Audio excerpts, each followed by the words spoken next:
Videos like these are made possible by viewers like you, who support the channel through Patreon, channel memberships, and stream donations.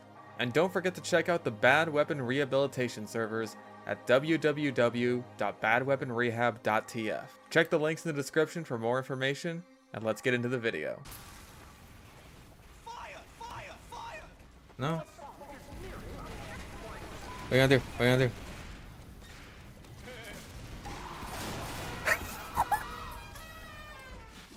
Spy in tunnel, behind you, medic!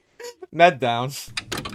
I'll be honest, I thought after the Locust Bar video, I might have been totally done with In Defense Of, at least for TF2. Most weapons in the game that are good are usually recognized as such, and don't need any help in talking them up. Like, whoa guys, have you heard of this super underrated weapon called the Conqueror? Or I guess the Conqueror if you're a troglodyte who doesn't know how to pronounce it. But that's just kind of the way it usually goes, right? A weapon's strengths are often good enough to speak for themselves, and the player base will recognize that and use those weapons to their fullest potential. Well, I'm not sure if I've seen a weapon that's quite as underrated as the Bonk Atomic Punch has become lately. Now, it doesn't exactly get suggested for a bad weapon academy all that often, certainly no more than any other weapon that doesn't deserve the same treatment, but I often see it described as one of Scout's weaker secondaries, if not his worst, when in reality, it's arguably one of his strongest. So let's crack open a cold one. Here's why I'm speaking in defense of the Bonk Atomic Punch. Bonk is one of TF2's most iconic items. It has real-life merchandise, an in-universe franchise with multiple weapons based around it, numerous cosmetics, a war paint, and even its own theme song. Its in-game effects are also likewise iconic, giving the Scout 8 seconds of invulnerability upon activation, and causing him to say some funny voice lines. You can't eat what ain't bugs. Now, this effect isn't completely identical to the invulnerability offered by a medic's Uber charge. Like, when a medic pops his Uber on you, you can still attack stuff, but not with Bonk. You can move around, jump, and taunt, all while viewing your movements in third person, but you cannot attack until the invincibility effect wears off. And even then, getting into the enemy's face while you're invincible can still end up hurting you in the long run. See, things will still hit you while you're bonked.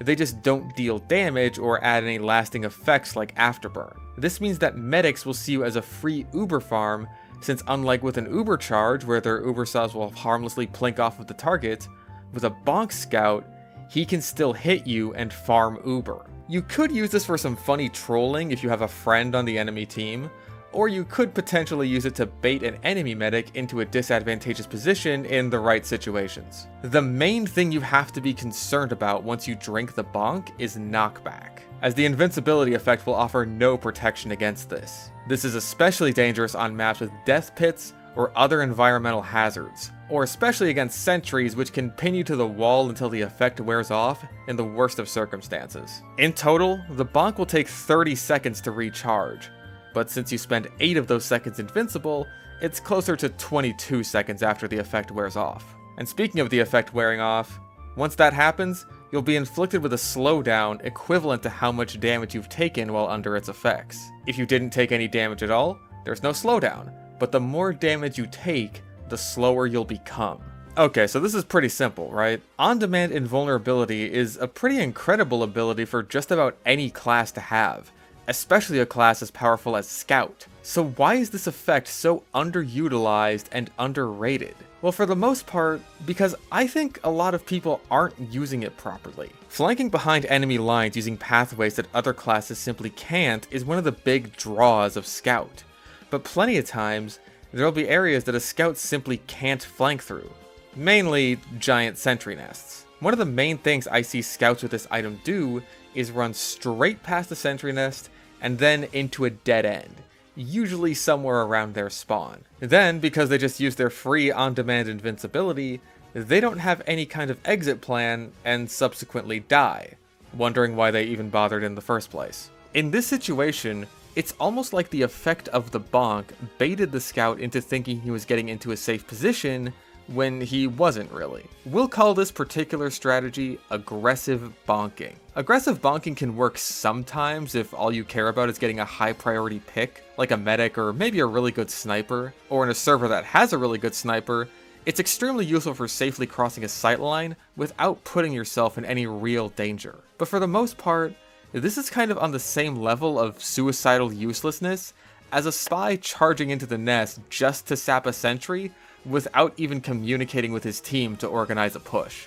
But if you think about Bonk in this same way, much like a spy's sapper, then simple coordination is all you need to ensure your team's victory in that push. Hit a stationary object, my guy! It is not difficult, even I can do it. Sentry guns will automatically target the enemy that's closest to them. So if you're invulnerable, this means you can run into the sentry's face for those 8 seconds as your team pushes in, effectively rendering it useless. Now, you can be in direct communication with your teammates for this to work, or you can look at context clues to find out if it's a good time to pop a tab. Does your medic have Uber? Is he healing a power class? Are a bunch of people walking forward at the same time? Are people saying things like, go, go, go, charge? If the answer to 2 or more of these is yes, then get drinking, because getting knocked back by a sentry is the last thing your pushing teammates need. And when pushing in with an Uber charge on one of your team's other classes, this is pretty similar to effectively having 2 Ubers going in at once, except one of you can't actually fight until the Uber wears off. Although, if you are very precise as you're being knocked around by the bullets, you can get in between the sentry and the engineer, causing it to shoot and kill him, leaving the nest totally defenseless. And while running into a medic's face is a great way to let him farm Uber, doing the same to a soldier or a demo man will earn you a great many funny kills, since they just can't help themselves from shooting you and damaging themselves. And for some reason, it's also a surefire way to get a sniper to do anything but look down his scope at a choke point. So if you ever need to get a sniper out of a sightline while your team organizes a push, you don't even have to actually kill him, or even shoot at him. Just run at him with the bonk, and he'll start running for the hills with a reasonable degree of consistency. Now, there are counters to this whole aggressive bonking strategy. Like if the engineer has a pyro babysitting his nest to air blast you away, this can pretty easily screw you over. But if this is the case, now he has 2 people to air blast away instead of 1, which can at least give your team a bit of breathing room. Aggressive bonking is definitely the more support-oriented function of this weapon, but I wouldn't exactly argue it's the strongest, since it could take a lot of setup and end in a lot of needless deaths if you misread your cue to advance. Although if you want to, you can be extra aggressive with your bonk by equipping either the Sandman or the Atomizer, which will allow you to perform an invincible taunt kill in the right circumstances. It's silly and pretty gimmicky, but when it works, it's a classic TF2 moment. While in the case of aggressive bonking, you're almost acting like a spy's sapper against the sentry, one of the easier and more practical applications of the bonk is to use it more like a spy's dead ringer. Hey, look at that, one of Scout's weapons does the same job as 2 of Spy's. Like father, like son. It's very easy to accidentally go in too deep as Scout, or else just find yourself in a situation you're not prepared for and not about to win. And that's exactly what bonk is best for. Instead of using the bonk to get yourself into a situation with no chance of escape, why not use one of the game's many flank routes available on maps that aren't garbage, sneak a pick, cause some mayhem, and then use the bonk to make your escape. Let's use Badwater as an example here because that's the map that everyone plays on. If you want to get down into the lower area of Badwater last with the sentry nests, you could just use bonk to run straight past them, or you could go through the back flank route, which you don't even need a movement enhancing item like a Force of Nature or Atomizer to get to, bait people in, get a pick or 2, and then when you're out of options, use bonk and escape to safety whichever way you want to go. You have 8 seconds as the fastest class in the game. You can go up the main path following the cart, or run past the enemy spawn and into the map room, or hell, maybe the map room was your target all along. Maybe the combo was holding in there to keep power classes away from spamming out the sentries, who knows? The bonk is versatile enough that it can work for both an escape situation through here and an offensive push against it.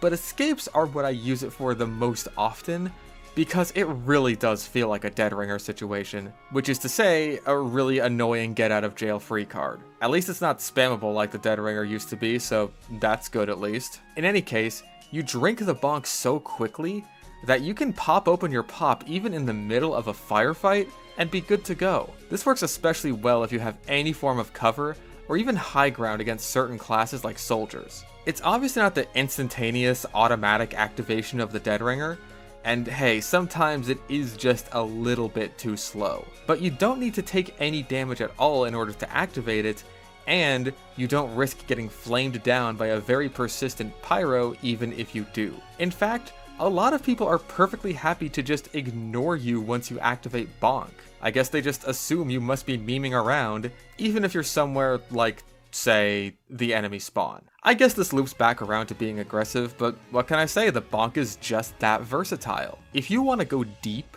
like really deep, this thing makes annoying spawn camping scouts an absolute menace. Or hell, not even really spawn camping, more like spawn pestering. Hey, I'm behind your spawn, don't you want to fight me? Sure, it'll waste your time and keep you away from the front lines, but oh, there's 3 more chip damage. Come on, you know you want to. And if that guy who you finally bother enough to actually engage you starts winning the fight, just start chugging. You don't get to win anymore and I'm still behind your spawn. Anyway, time to run halfway across the map to the nearest health pack while completely invincible because I can just do that now.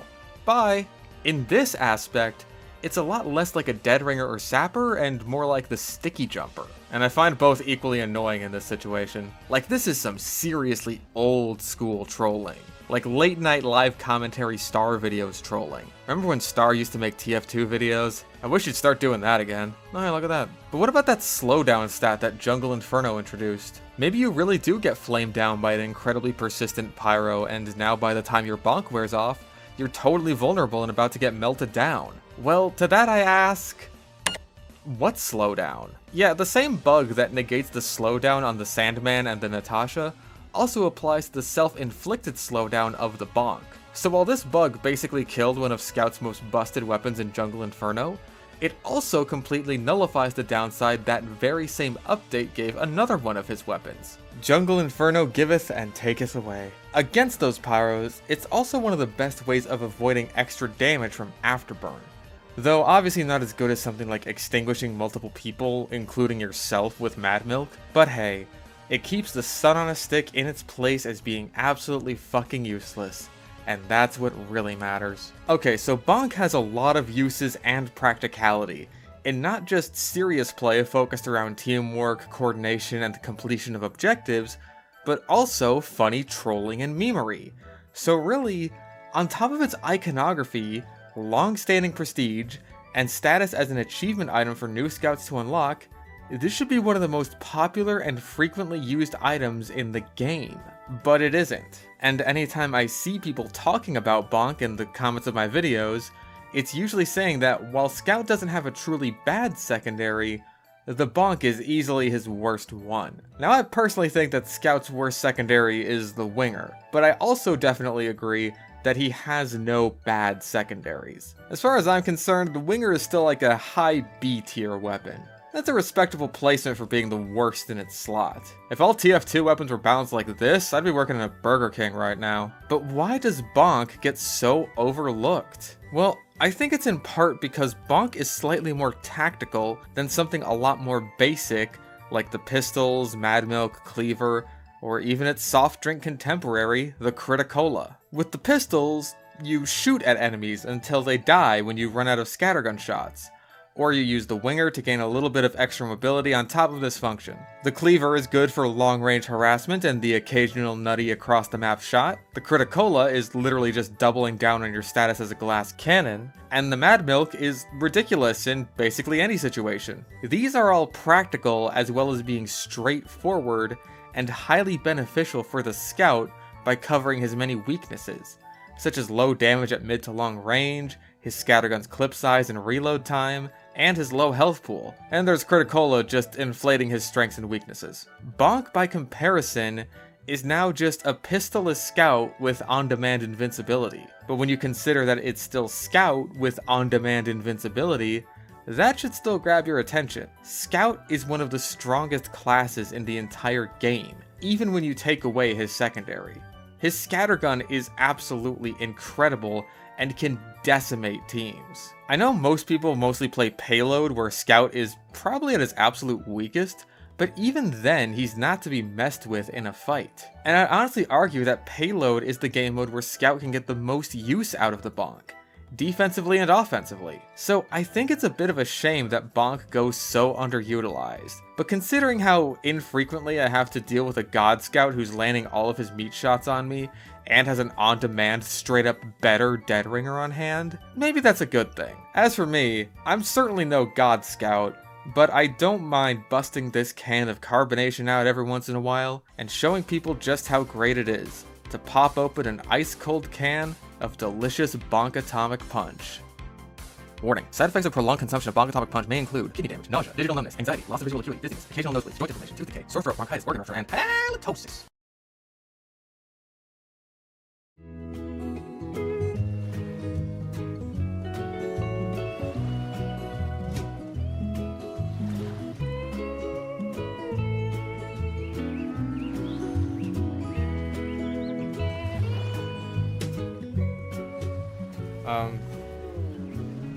Did y'all just let me get away with that? Are you fucking for real? You just let me get away with that.